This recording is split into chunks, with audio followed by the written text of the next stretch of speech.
हाँ तो दोस्तों, इक्विटा स्मॉल फाइनेंस बैंक के क्वार्टर 4 के बिजनेस अपडेट आ चुके हैं। तो उसी के बारे में हम इस वीडियो में बात करेंगे और जानेंगे कि आपको इक्विटा स्मॉल फाइनेंस बैंक के अंदर इन्वेस्ट करना चाहिए या नहीं। चलिए शुरू करते हैं। तो देखिए, सबसे पहले अगर हम यहाँ पे लोन बुक की अगर हम बात करेंगे तो पिछले साल इसी सेम क्वार्टर के कंपैरिजन में 15% से लोन का अमाउंट यहाँ पे बढ़ा है। और यहाँ पर अगर टोटल लोन बुक की अगर हम बात करेंगे तो अभी इक्विटा स्मॉल फाइनेंस बैंक की 20,648 करोड़ की यहाँ पे टोटल लोन बुक हो चुकी है।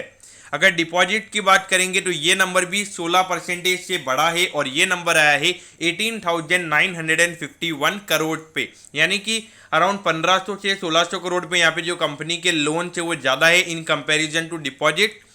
तो वो देखा जाए तो ये थोड़ा देखा जाए तो नेगेटिव माना जाता है, क्योंकि अगर बैंक के पास उतने डिपॉजिट नहीं है, उससे ज़्यादा अगर उन्होंने लोन दिए हुए हैं तो ये आने वाले टाइम पे अगर कुछ भी प्रॉब्लम होते तो वहाँ पे बैंक को ज़्यादा इफेक्ट कर सकता है।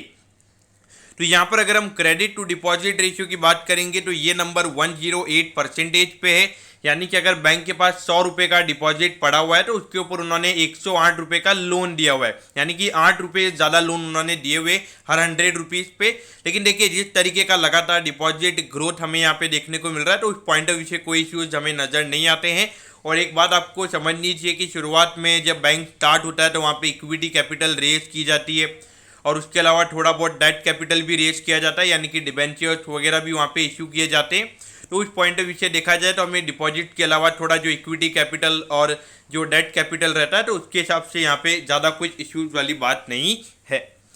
अगर कासा रेशियो की अगर हम बात करेंगे तो ये नंबर 52.01 पे है और ये पिछले क्वार्टर में ये नंबर 50.8% पे था।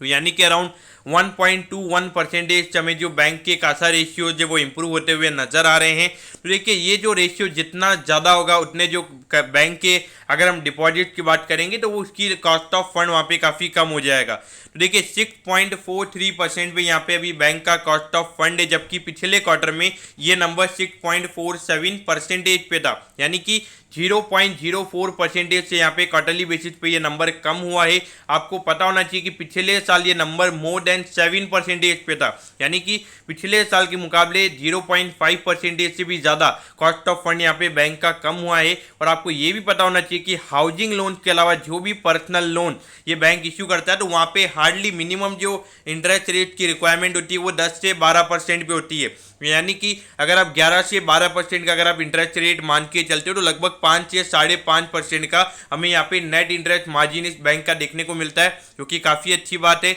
लेकिन देखिए, एक चीज़ आपको समझनी चाहिए कि लगातार अभी इंटरेस्ट रेट हाइक होने वाले हैं, तो उस पॉइंट ऑफ व्यू से आने वाले टाइम पे कॉस्ट ऑफ फंड का जो अभी जो इतना कम है ये हमें आने वाले टाइम पे 7 से 8% पे फिर से जाता हुआ नजर आ सकता है। तो उसके लिए आपने रेडी रहना चाहिए।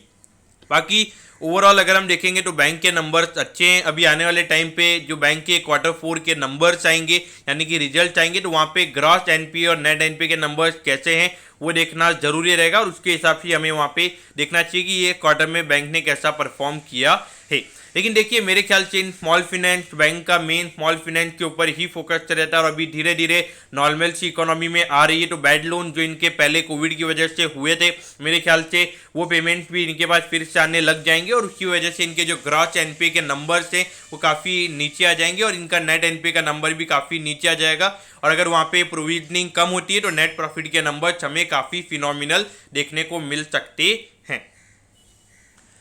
तो देखिए, यहाँ पे जो मेरा टीम मेंबर है उसने इक्विटास होल्डिंग्स के बारे में यहाँ पे लिख दिया, तो उसके लिए मैं आपको सॉरी बोलता हूँ, क्योंकि कभी कभार टीम मेंबर्स से गलती या हो जाती है, तो इसके लिए मैं आपको सॉरी बोलता हूँ। तो देखिए, अभी अराउंड 54 या 55 रुपीज़ के लगभग इक्विटास स्मॉल फाइनेंस बैंक का स्टॉक अभी ट्रेड कर रहा है।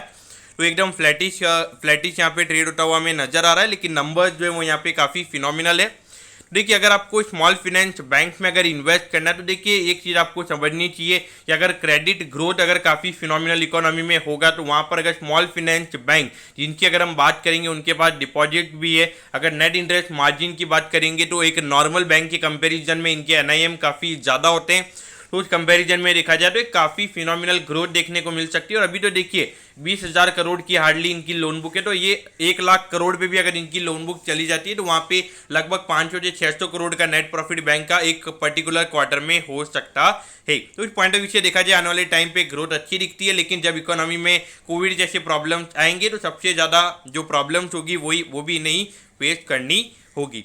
ओके दोस्तों, thank you, have a nice day.